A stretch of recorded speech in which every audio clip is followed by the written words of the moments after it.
નમસ્કાર બાળકો. આજે સંતુલન પ્રકરણનો છેલ્લો ટોપિક અલ્પદ્રાવ્ય ક્ષાર. પહેલા તો દ્રાવ્યતા નક્કી કરતું પરિબળ કયું છે? તો દ્રાવ્યતા કોણ નક્કી કરે, કેવી રીતે ખબર પડે? તો એના માટે એક કોન્સેપ્ટ છે કે જો લેટાઈસ ઉર્જા, ચેપ્ટર નંબર 4માં મેં ચલાવેલો પોઈન્ટ છે, જો લેટાઈસ ઉર્જાનું મૂલ્ય ઓછું હોય જલીયકરણ એન્થાલ્પી કરતા, ઓકે, તો જો લેટાઈસ ઉર્જા એટલે ધનાયન અને ઋણાયનને પકડી રાખતી બળ જે છે એને તોડવા માટે જે ઉર્જા જોઈએ એને લેટાઈસ ઉર્જા કહેવાય. આ લેટાઈસ ઉર્જા જો ઓછી હશે તો એને તોડી શકાશે. અને જલીયકરણ એન્થાલ્પી એટલે શું? તો કોઈ પણ પદાર્થ જ્યારે પાણીમાં જાય અને પાણીને શોષે ત્યારે ઉષ્મા ઉત્પન્ન થાય. ઉષ્મા એટલે જલીયકરણ. એટલે જો ઉત્પન્ન થયેલી ઉષ્મા વધારે હોય તો એ જે બંધ બનેલા છે એમની વચ્ચે જે આકર્ષણ છે એ આકર્ષણને તોડી નાખે. આ પોઈન્ટ મેઇન છે. હવે આપણે અલ્પદ્રાવ્ય ક્ષારની વાત કરીએ છીએ તો એક ઉદાહરણથી આપણે સ્ટાર્ટ કરીએ કે ભાઈ AgCl અલ્પદ્રાવ્ય ક્ષાર છે, AgCl સોલિડ. તો અહીંયા તમને બનશે Ag પ્લસ એક્વા અને Cl માઇનસ એક્વા. તો આનો KSP લખાશે. SP એટલા માટે લખ્યો કારણ કે SP નો મતલબ થાય બેટા solubility, P for product, solubility product, અને એનું ગુજરાતી થાય અલ્પદ્રાવ્ય ક્ષાર. તો નિપજ આવશે Ag પ્લસની સાંદ્રતા, Cl માઇનસની સાંદ્રતા. AgCl ના લેવાય કારણ કે સોલિડ છે. આની દ્રાવ્યતા આપણે S લઈએ. S એટલા માટે કારણ કે દ્રાવ્યતાને ઇંગ્લિશમાં સોલ્યુબિલિટી કહેવાય, સોલ્યુબિલિટીનો S. આની પણ S આવશે કારણ કે બંનેની આગળ એક એક. તો KSP નું સૂત્ર થયું S² અને એકમ થયો મોલારિટીનો સ્ક્વેર. આ રીતે KSP શોધી શકાય. ઓકે, MCQ નંબર 1 કઈ રીતના પ્રશ્નો પૂછાય છે? તો MCQની રીત નંબર 1 એ છે કે KSPના સૂત્ર તારવો. ઓકે, તો આપણે KSPના સૂત્ર કેવી રીતે લખાય એની ચર્ચા કરી લઈએ. ધારો કે તમને એમ કે ડાયરેક્ટ હું તમને શીખવાડી દઈશ AS2S3 માટે KSP નું સૂત્ર લખો. તો હું તમને ડાયરેક્ટ ટ્રીક આપું છું કારણ કે કેવી રીતે સૂત્ર તારવવું એ તો આપણે પાઠ્યપુસ્તકમાં શીખી ગયા આવીશું. તો ડાયરેક્ટ હું તમને ટ્રીક આપું. 2 વાર ASની 2 ઘાત અને 3 વાર સલ્ફરની 3 ઘાત. એકદમ સહેલું. AS 2 વાર તો 2 ASની 2 ઘાત અને સલ્ફર 3 વાર એટલે 3 સલ્ફરની 3 ઘાત. આ રીતે થશે. હવે આનું આ જે 2AS છે ત્યાં થઈ જશે 2S નો સ્ક્વેર, અહીંયા થઈ જશે 3S નો ઘન. આ S સલ્ફર હતો અને આ S સોલ્યુબિલિટી છે, બરાબર. તો સોરી, આ રીતે આવશે 2 નો સ્ક્વેર 4S² અને 3 તારી 9 તારી 27 Sની 3 ઘાત એટલે જવાબ આવશે 108 Sની 5 ઘાત અને મોલારિટીની 5 ઘાત. આ થયો તમારો KSP. હવે S સોલ્યુબિલિટીને સૂત્રનો કરતા બનાવવો હોય તો 108 જશે છેદમાં એટલે KSP ભાગ્યા 108 બરાબર Sની 5 ઘાત. 5 ઘાત સામે જાય એટલે KSP ભાગ્યા 108 એની 1/5 ઘાત થાય. આ તમારો જવાબ આવી ગયો, બરાબર. S ને સૂત્રનો કરતા બનાવ્યો. ચલો બીજું ઉદાહરણ લઈએ. આ બધા MCQ છે. ચલો MgOH ટ્વાઇસ. તો KSP બરાબર શોર્ટકટ 1 Mgની 1 ઘાત 2 OHની 2 ઘાત. આપણે ત્યાં રીત તો બતાવવાની નથી, એટલે આ મેથડથી ડાયરેક્ટ ચાલે. ઓકે, હવે 1 Mgની 1 ઘાત તો અહીંયા Mgની જગ્યાએ S લઈ લેવાનું. અને OH ની જગ્યાએ પણ S. જે આપણે આ લખીએ ને એવા પદની જગ્યાએ S મૂકી દેવાનું. તો જવાબ શું આવશે? 2 નો સ્ક્વેર 4, S ની 1 ઘાત, S નો સ્ક્વેર એટલે S ક્યુબ. બરાબર. ચલો ઓર કેટલાક ઉદાહરણ લઈએ. Bi2S3 બિસ્મુથાઇડ. ચલો આનું તો શું આવશે? 2 ટાઈમ Bi ની 2 ઘાત, 3 ટાઈમ સલ્ફરની 3 ઘાત, 2 વખત Bi ની 2 ઘાત, 3 વખત સલ્ફરની 3 ઘાત. Bi ની જગ્યાએ S મૂકીશું સોલ્યુબિલિટી, અને સલ્ફરની જગ્યાએ S મૂકીશું સોલ્યુબિલિટી. તો જવાબ આવશે ફરીથી 108, S ની 5 ઘાત, M ની 5 ઘાત. અહીંયા આવશે M ની 3 ઘાત. આ બધા MCQ છે. વારે વારે આપણે લખવા ના પડે પ્રશ્ન, એટલે હું લખી રહ્યો છું. ચલો આવું આવે Ag2CrO4. Ag2CrO4. તો આના માટે KSP બરાબર શું આવશે બોલો? 2 Ag ની 2 ઘાત, 2 Ag ની 2 ઘાત અને CrO4 ની 1 ઘાત. કારણ કે આખો CrO4 એકવાર છે. ઘણા વિદ્યાર્થીઓ વિચારે કે એકવાર CR 4 વારો. તો ફરીથી હું તમારા માટે બોલી દઉં, હંમેશા યાદ રાખો, કોઈ પણ સંયોજનના બે જ ભાગ પડે, ધનાયન અને બાકીનો ઋણાયન. એટલે Ag પ્લસ ધનાયન તો બાકી આખે ભાગ ઋણાયન કહેવાય. શું થશે અહીંયા? 2S નો સ્ક્વેર અને અહીંયા S ની 1 ઘાત. એટલે જવાબ આવશે 4S cube M cube. Okay, આ રીતે થશે. ચલો Zr3PO4 ટ્વાઇસ. ઓકે, તો KSP. ચલો સમજાવો શું કરીશ? 3 વાર Zr ની 3 ઘાત, 2 વાર PO4 ની 2 ઘાત. 3 વાર Zr એટલે 3S ની 3 અને 2S નો સ્ક્વેર.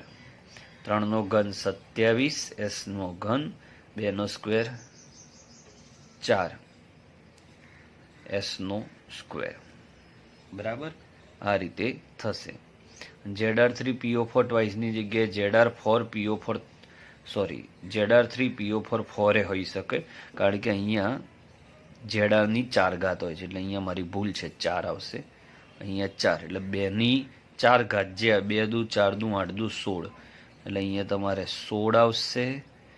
ઓકે, અને અહીંયા S ની 4 ઘાત આવશે. આ રીતે આવશે. ઓકે, હવે આપણે KSPના સૂત્રો તારવવાનું જેટલા મોટા ભાગના હતા એ શીખી લીધું. હવે ટાઈપ નંબર 2ના MCQ. ટાઈપ 2. ટાઈપ 1 એ હતા બેટા કે નીચેનામાંથી કયું સૂત્ર સાચું છે ને એ. હવે નીચેનામાંથી કોની દ્રાવ્યતા વધુ કે દ્રાવ્યતા ઓછી કે વધુ, આવા પ્રશ્નો પૂછાય તો એ કેવી રીતે સોલ્વ કરવા? તો જો એની મેથડ, જેમ દ્રાવ્યતા મૂલ્ય એટલે કે S વધુ, તેમ KSP વધુ અને દ્રાવ્યતા પણ વધુ.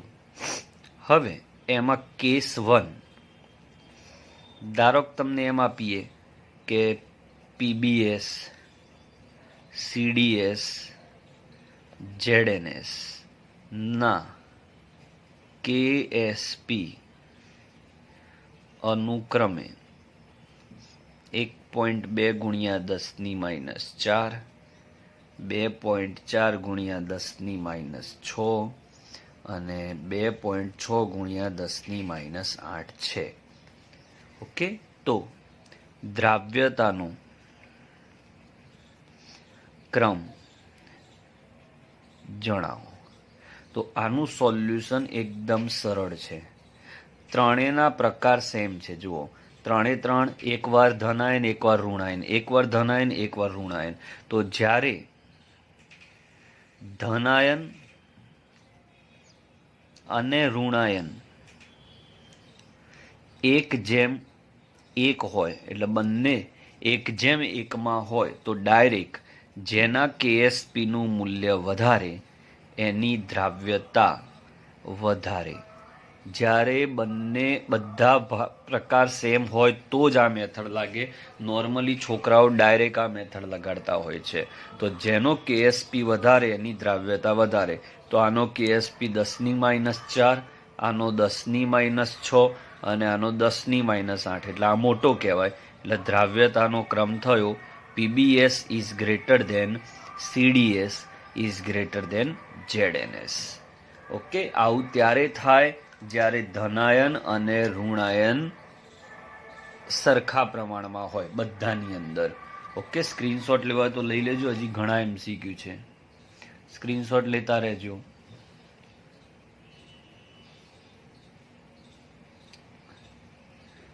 ઓકે, કેસ 1 શીખી લીધો. હવે આપણે કેસ 2 લઈએ.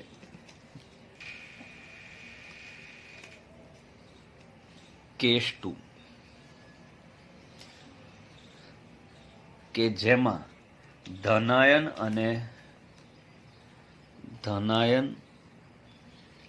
અને ઋણાયનનું પ્રમાણ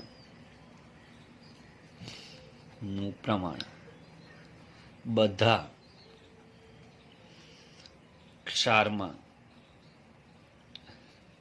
સરખા ના હોય. જેમ કે એવું કે PBS અને AgCl પછી AS2S3 માટે KSP ના મૂલ્યો અનુક્રમે IMP પ્રશ્નમાં મૂકી દેજો, આ બહુ વાર પૂછાય છે. અનુક્રમે 1.2 × 10⁻⁴, 2.4 × 10⁻⁶ અને 1 × 10⁻10 છે. તો દ્રાવ્યતાનો ક્રમ ગોઠવો. Okay, very IMP question. હવે અહીંયા તમે જુઓ તો PBSમાં KSP આટલો છે, 1.2 × 10⁻⁴. ઓકે, જોતા રહેજો. AgClમાં આપણે જોઈએ તો દ્રાવ્યતા ગુણાકાર છે 2.4 × 10⁻⁶. હવે AS2S3 તો આ બે તો સરખા છે. જો અહીંયા ધનાયન એકવાર અહીંયા, તો આ ધનાયન અને ઋણાયન એક વાર છે એટલે આનો S અને આનો S એટલે અહીંયા S² આવે. અને અહીંયા ધનાયન અને ઋણાયન સરખો છે એટલે અહીંયા પણ S² આવે. સમજાય? એકવાર PB ને એકવાર S². પણ તમે અહીંયા જોશો તો AS2S3 તો અને એનું મૂલ્ય આપ્યું છે 10⁻10. બહુ જ IMP દાખલો. હવે આમાં AS 2 વાર ને S 3 વાર એટલે ટોટલ 5 થયું. એટલે S⁵ આવશે.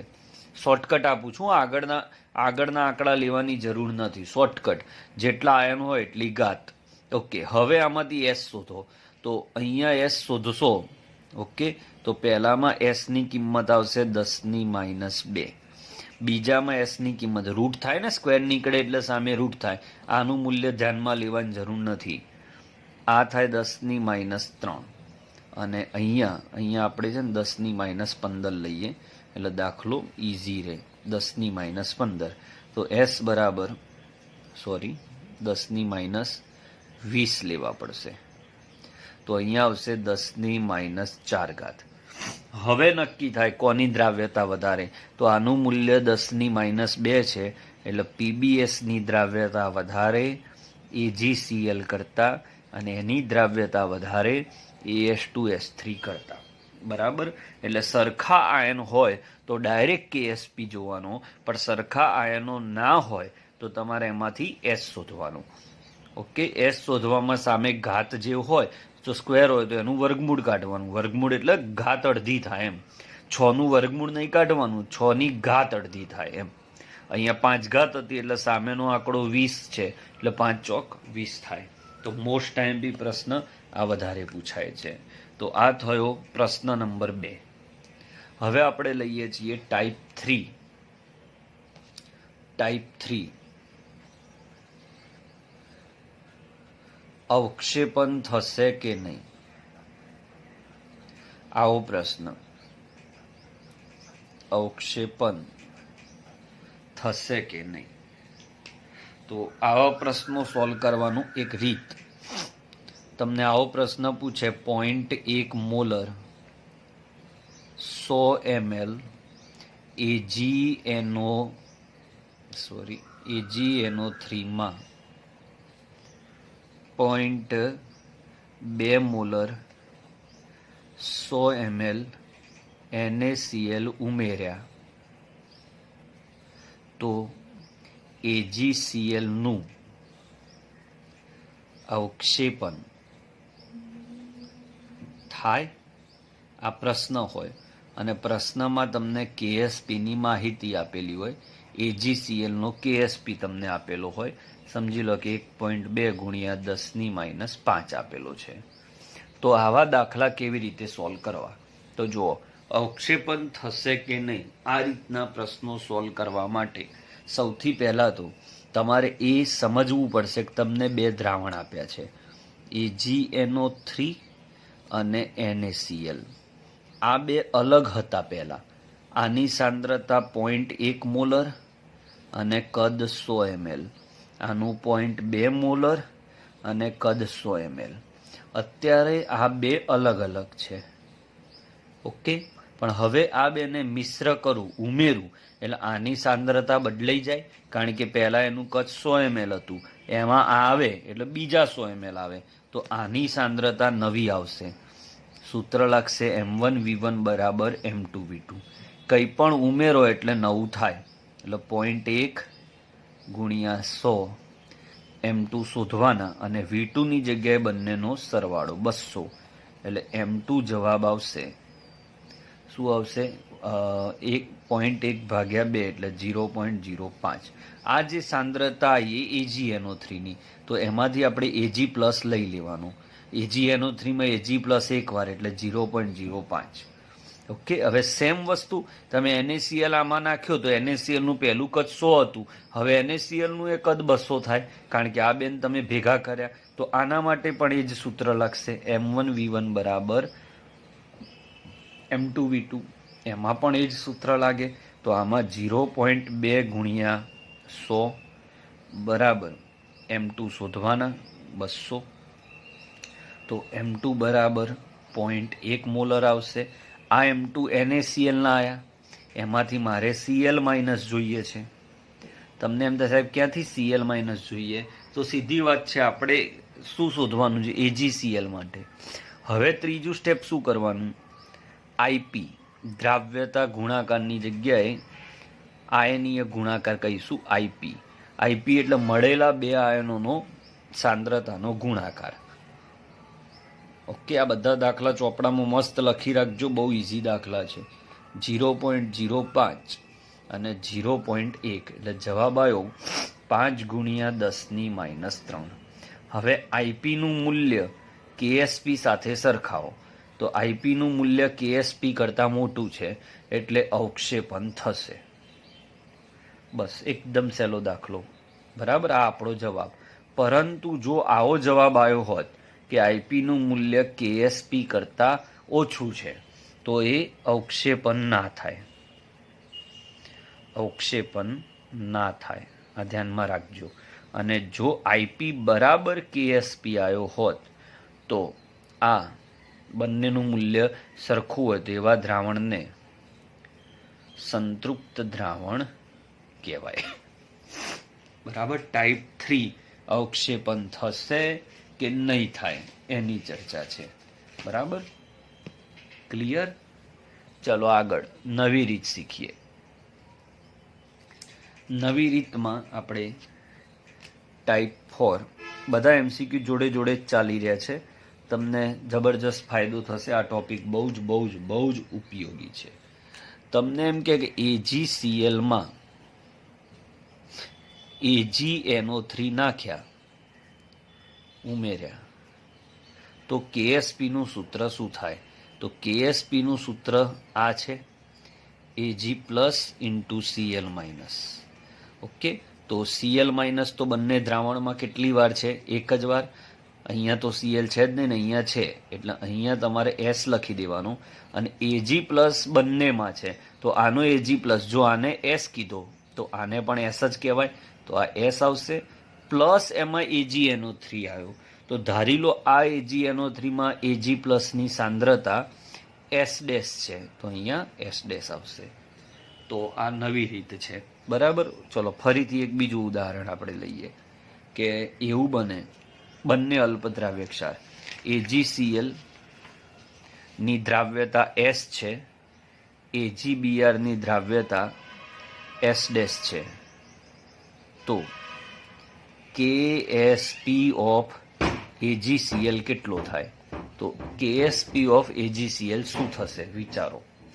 તો સૂત્ર લગાડ દો હેડો પહેલા, Ag પ્લસ Cl માઇનસ. હવે Ag પ્લસ AgClમાં કેટલી વાર છે? S વાર. અને AgBr એમાં ઉમેરેલો છે એટલે આમાંથી પણ Ag પ્લસ એને મળે, એટલે S વત્તા S ડેશ થાય, S વત્તા S ડેશ. અને Cl માઇનસ તો બંનેમાં થઈને એક જ વાર છે, એટલે ખાલી S થાય, બરાબર. આ રીતે થાય. હવે આ જ KSP તમારે AgBr માટે શોધવો છે, તો AgBr માટે અહીંયા આવશે Ag પ્લસ Br માઇનસ. હવે અહીંયા Ag પ્લસ AgBr નો જોવાનું, તો કેટલી વાર છે? S ડેશ વખત, અને એમાં આ ઉમેરેલો છે એટલે આનો S પણ અહીંયા આવે, અને Br માઇનસ કેટલી વાર? તો S ડેશ વાર. ઓકે, તો જ્યારે બે દ્રાવણ ભેગા કરતા હોય તો જે સરખા આયન હોય એ બેની દ્રાવ્યતાનો સરવાળો થાય, બરાબર. તો આ રીતે ઘણા બધા MCQ તમે સરળતાથી શીખી શકો છો. ઓકે, હવે થોડા ઘણા MCQ જોઈએ એટલે તમને ફાયદો થાય, પછી આપણે આગળ વધીશું. સ્ક્રીનશોટ લેવા હોય બેટા તો લઈ લેજો, બહુ સરસ કોન્સેપ્ટો બધા લખ્યા છે. ચલો, ઓકે, ચાલો MCQ શીખીએ. MCQ number 1, 0.1 molar Ag plus Ba2 plus અને Ca2 પ્લસ આયનમાં Na2SO4 ઉમેરતા કોનું અવક્ષેપન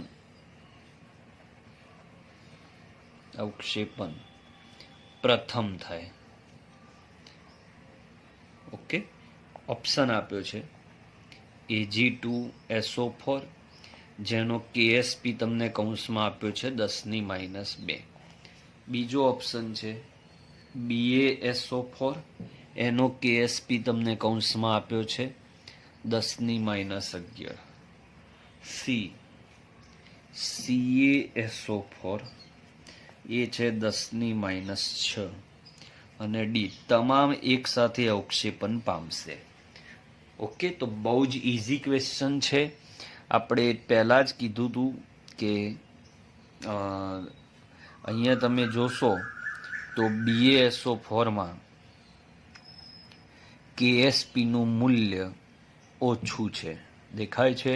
KSPનું મૂલ્ય ઓછું હોય એટલે દ્રાવ્યતા ઓછી હોય, એટલે ઓગળવાની ક્ષમતા ઓછી હોય, અને ઓગળવાની ક્ષમતા ઓછી હોય એટલે ઝડપથી અવક્ષેપન પામે, એટલે અવક્ષેપન એનું જલ્દી થાય. ઓગળે નહીં તો એ અવક્ષેપન જલ્દી પામે, એટલે આનો જવાબ આવશે બી. ઓકે, ચલો પ્રશ્ન નંબર 2, જે આગળ ઓલરેડી આપણે ચલાવી દીધા છે આગળના કોન્સેપ્ટોમાં, એ ફરીથી નથી ચલાવતો. પ્રશ્ન છે, કેલ્શિયમ હાઇડ્રોક્સાઇડ ની દ્રાવ્યતા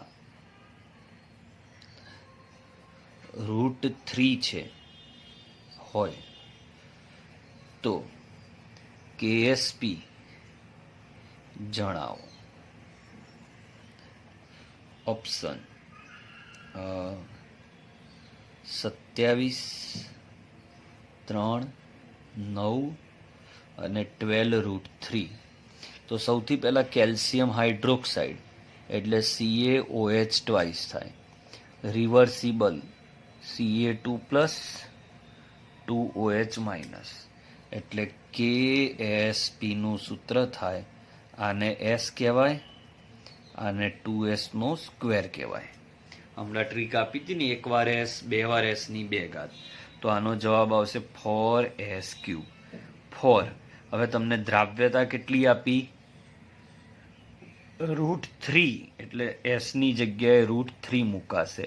√3 નો ઘન એટલે 4 × 3 × √3 થાય એટલે 4 તરી 12 √3 એટલે જવાબ આવશે આપણો અહીંયા બી. ઓકે, પ્રશ્ન નંબર 2 થયો આ. ચલો પ્રશ્ન નંબર 3.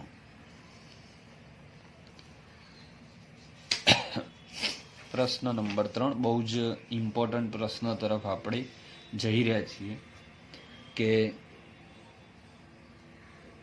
Ca 25 સેલ્સિયસ તાપમાને MgOH ટ્વાઇસ નો દ્રાવ્યતા ગુણાકાર 1 × 10⁻11 છે તો 0.001 મોલર Mg2+ હોય તો એનો pH ગણો. બરોબર, નીટમાં 3 થી 4 વાર આ પ્રશ્ન આવી ચૂક્યો છે. 9, 10, 11 અને 8. ઓકે, હવે આ પ્રશ્ન આપણે સોલ્વ કરવાનો છે. 9, 10, 11 અને 8. આ તો સૌથી પહેલા MgOH ટ્વાઇસ નો KSP લખવું પડશે. તો અહીંયા આવશે Mg2+ અને OH માઇનસ નો સ્ક્વેર. આમાં S નહીં લખાય. S એટલે નહીં લખાય કારણ કે તમને અલગ અલગ સાંદ્રતા આપી છે. KSP ની જગ્યાએ આવશે 10⁻11, Mg2+ ની જગ્યાએ આવશે 0.001 એટલે 10⁻3, સામે છે OH માઇનસ નો સ્ક્વેર. ઓકે, 10⁻3 10⁻11 ગયા એટલે 10⁻8 OH માઇનસ નો સ્ક્વેર. સ્ક્વેર કાઢો તો સામે રૂટ થાય એટલે 10⁻4. OH 10⁻4 આવી તો આગળ મેં તમને શીખવાડેલો છે POH બરાબર -log10 OH માઇનસ. તો -log10 OH માઇનસની જગ્યાએ 10⁻4 -4 આગળ ઉતરી જાય તો POH બરાબર 4 આવે તો pH બરાબર 10 આવે કારણ કે બંનેનો સરવાળો 14 થવો જોઈએ. તો આપેલ પ્રશ્નનો જવાબ આવશે 10. ઓકે, ચલો આવો એક બીજો સરસ દાખલો શીખવાડું. સેમ 25 સેલ્સિયસ તાપમાને CaOH ટ્વાઇસ ની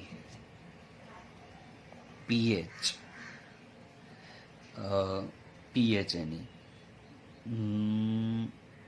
8 છે તો pH જો તેની 8 હોય તો Ca2+ ની સાંદ્રતા જણાવો. KSP બરાબર 1 × 10⁻10 છે તો સૂત્ર લાગશે KSP બરાબર Ca2+ અને OH માઇનસ નો સ્ક્વેર. OH 2 વાર છે એટલે સ્ક્વેર આવ્યું. હવે KSP ની જગ્યાએ અહીંયા આવશે 10⁻10. Ca2+ તમારે ગણવાના છે અને OH માઇનસ તો pH બરાબર 8 આપી. જો pH બરાબર 8 હોય તો POH બરાબર કેટલી થાય? 8 ને 6 14, એટલે અહીંયા 10⁻6 થાય.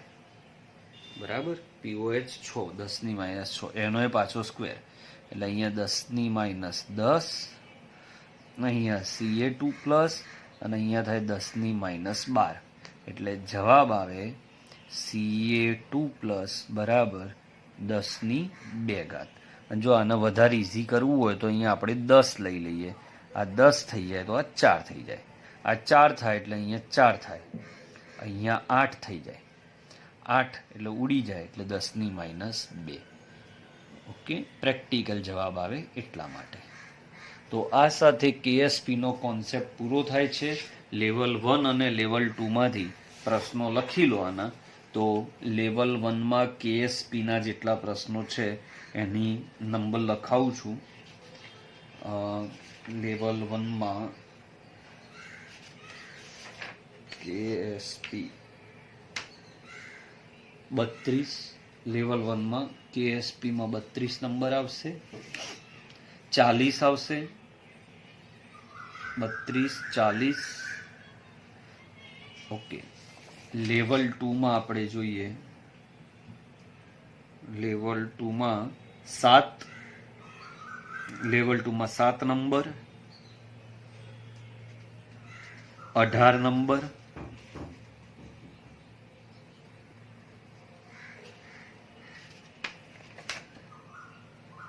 પછી